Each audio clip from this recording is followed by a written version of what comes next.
بسم اللہ الرحمن الرحیم۔ السلام علیکم۔ میری طرف سے سب کو جمعۃ المبارک کا دن بہت بہت مبارک ہو۔ میں آج آپ کو مثالی ماں کی مثالی تربیت کے بارے میں کچھ بتاؤں گا تاکہ آپ کے علم میں بھی اضافہ ہو اور تربیت کیسے کی جاتی ہے بچوں کی۔ اللہ تعالیٰ سب کو اپنے بچوں کی اچھی تربیت کرنے کی توفیق عطا فرمائے اور دین اسلام پر چلائے۔ مثالی ماں کی مثالی تربیت امام غزالی رحمۃ اللہ علیہ دین کے بہت بڑے عالم اور اللہ کے ولی تھے۔ ان کی زندگی کو آپ دیکھیے، ان کے پیچھے ان کی ماں کا کردار نظر آئے گا۔ محمد غزالی رحمۃ اللہ علیہ اور احمد غزالی رحمۃ اللہ علیہ دو بھائی تھے۔ یہ اپنے لڑک پن کے زمانے میں یتیم ہو گئے تھے۔ ان دونوں کی تربیت ان کی والدہ نے کی۔ ان کے بارے میں ایک عجیب بات لکھی ہے کہ ماں ان کی اچھی تربیت کرنے والی تھی اور ان کو نیکی پر لائی، حتیٰ کہ دونوں عالم بن گئے۔ مگر دونوں بھائیوں کی تربیت میں بہت فرق تھا۔ امام غزالی رحمۃ اللہ علیہ اپنے وقت کے بہت بڑے واعظ یعنی نصیحت کرنے والے، اپنے وقت کے بہت بڑے واعظ اور خطیب تھے اور مسجد میں نماز پڑھاتے تھے۔ ان کے بھائی عالم بھی تھے اور نیک بھی تھے، لیکن وہ مسجد میں نماز پڑھنے کی بجائے اپنی الگ نماز پڑھ لیا کرتے تھے۔ ایک مرتبہ امام غزالی رحمۃ اللہ علیہ نے اپنی والدہ سے کہا، امی، لوگ مجھ پر اعتراض کرتے ہیں کہ تو اتنا بڑا خطیب اور نصیحت کرنے والا ہے، تو اتنا بڑا خطیب اور واعظ ہے، مسجد کا امام بھی ہے، مگر تیرا بھائی تیرے پیچھے نماز نہیں پڑھتا۔ امی، آپ بھائی سے کہیے کہ وہ میرے پیچھے نماز پڑھا کرے۔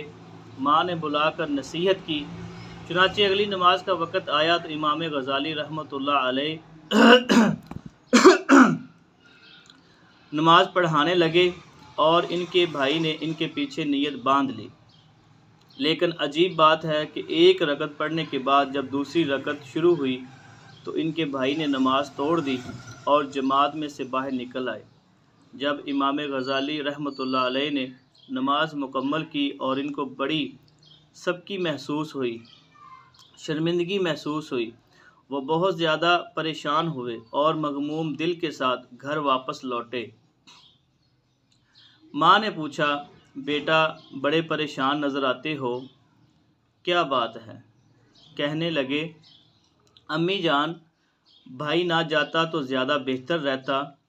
یہ گیا اور ایک رکعت پڑھنے کے بعد دوسری رکعت میں واپس آ گیا اور اس نے آ کر الگ نماز پڑھی۔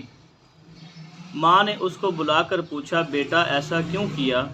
چھوٹا بھائی کہنے لگا، امی، میں ان کے پیچھے نماز پڑھنے لگا۔ پہلی رکعت تو انہوں نے ٹھیک پڑھائی، مگر دوسری رکعت میں اللہ کی طرف سے دھیان کی بجائے ان کا دھیان کسی اور جگہ تھا، اس لیے میں نے ان کے پیچھے نماز چھوڑ دی اور آ کر الگ پڑھ لی۔ ماں نے امام غزالی رحمۃ اللہ علیہ سے پوچھا کہ کیا بات ہے؟ کہنے لگے کہ امی، بالکل ٹھیک بات ہے۔ میں نماز سے پہلے فقہ کی ایک کتاب پڑھ رہا تھا اور نفاذ کے کچھ مسائل تھے جن پر غور و خوض کر رہا تھا۔ جب نماز شروع ہوئی تو پہلی رکعت میری توجہ اللہ میں گزری، لیکن دوسری رکعت میں وہیں نفاذ کے مسائل میرے ذہن میں آنے لگ گئے۔ ان میں تھوڑی دیر کے لیے ذہن دوسری طرف متوجہ ہو گیا، اس لیے مجھ سے یہ غلطی ہوئی۔ ماں نے اس وقت ایک ٹھنڈی سانس لی اور کہا، افسوس ہے کہ تم دونوں میں سے کوئی بھی میرے کام کا نہ بنا۔ اس جواب کو جب سنا دونوں بھائی پریشان ہوئے۔ امام غزالی رحمۃ اللہ علیہ نے معافی مانگ لی، امی، مجھ سے غلطی ہوئی، مجھے ایسا نہیں کرنا چاہیے تھا۔ مگر دوسرا بھائی پوچھنے لگا، امی، مجھے تو کشف ہوا تھا، اس کشف کی وجہ سے میں نے نماز توڑ دی، تو میں آپ کے کام کا کیوں نہ بنا؟ ماں نے جواب دیا کہ تم میں سے ایک نفاذ کے مسائل کھڑا سوچ رہا تھا اور دوسرا پیچھے کھڑا اس کے دل کو دیکھ رہا تھا۔ تم دونوں میں سے اللہ کی طرف تو ایک بھی متوجہ نہ تھا، لہذا تم دونوں میرے کام کے نہ بنے۔